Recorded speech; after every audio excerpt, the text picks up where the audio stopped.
The Africa Rail Conference is set to get underway at the Sandton Convention Centre.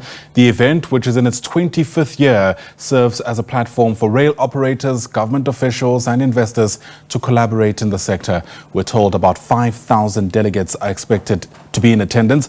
Watching developments is SABC News reporter Katlego Legodi, who joins us now live from Sandton. And Katlego, we often hear how a well-run, well-maintained, integrated rail infrastructure network is crucial for the continent and the country's economic prospects.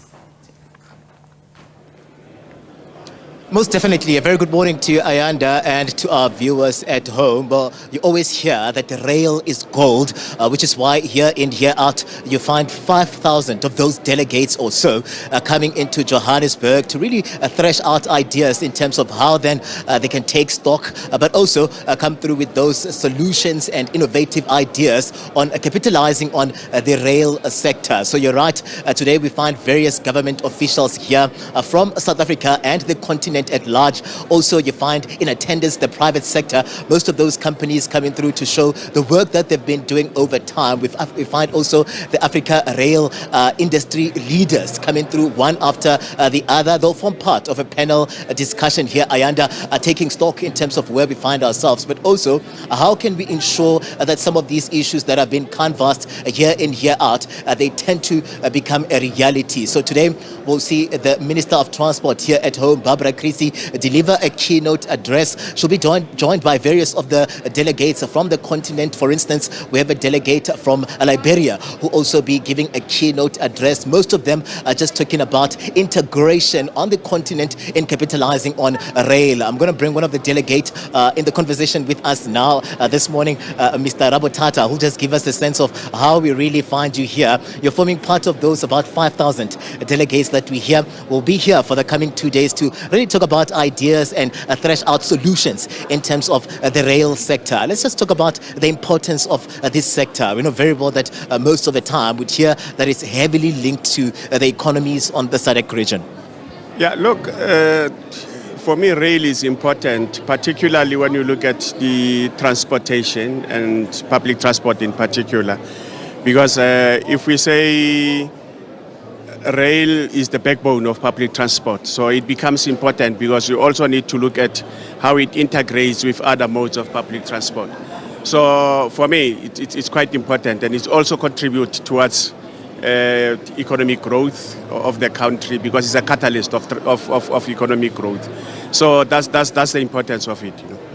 I mean, often we hear, and it's been well documented, that the rail we've not been capitalizing on the really potential of rail infrastructure. There are some of those bottlenecks, aging infrastructure, lack of maintenance and the likes. Today we have various of those officials here from the private and the government. Do you reckon that there could be those tangible ideas and solutions that can sustain this sector for the longest of period? Because these challenges have existed as well for the longest of time.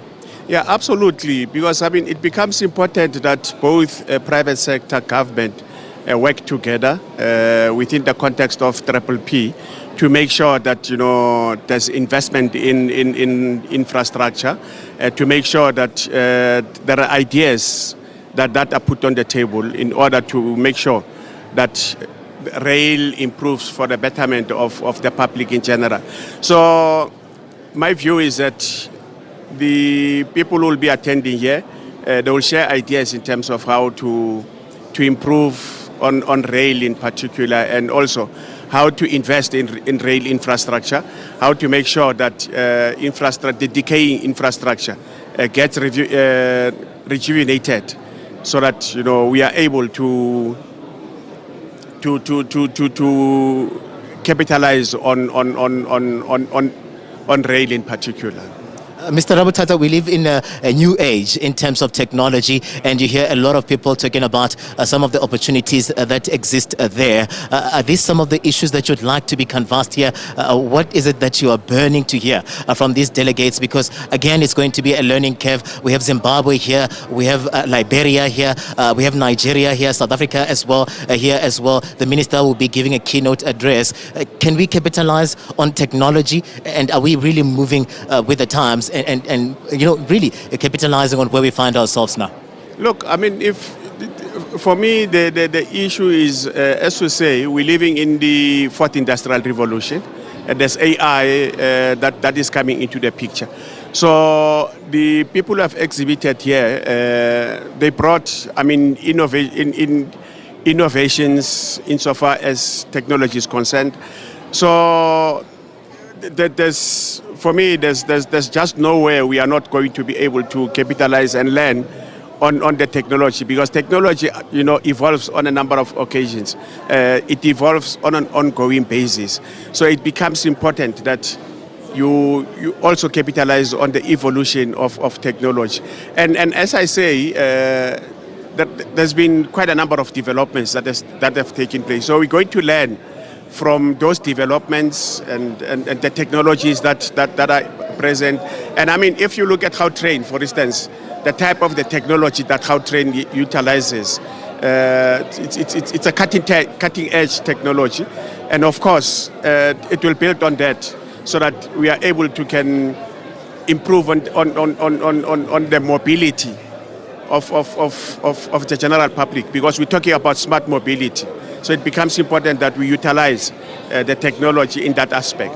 Tarabatata, thank you very much, sir, for coming through. Mr. Moses Tarabatata coming through from Arabi Consulting, and you hear them really just talking about what they're expecting in the coming 2 days. Various of those delegates streaming into the Sandton Convention Centre, and really worried also about the issues of theft of rolling stock, vandalism as well, aging infrastructure. These are some of the long-standing challenges that have existed not just here in South Africa but on the continent. Also notable is to hear, Ayanda, that only 2% of rail traffic globally is what we contribute as the continent, and we see most of those players here are saying that we need to move and ensure that we get the best out of this space. Ayanda, back to you in studio for now. All right, Katlego Legodi, all such important issues being ventilated at that particular convention centre in Sandton. Thanks very much indeed.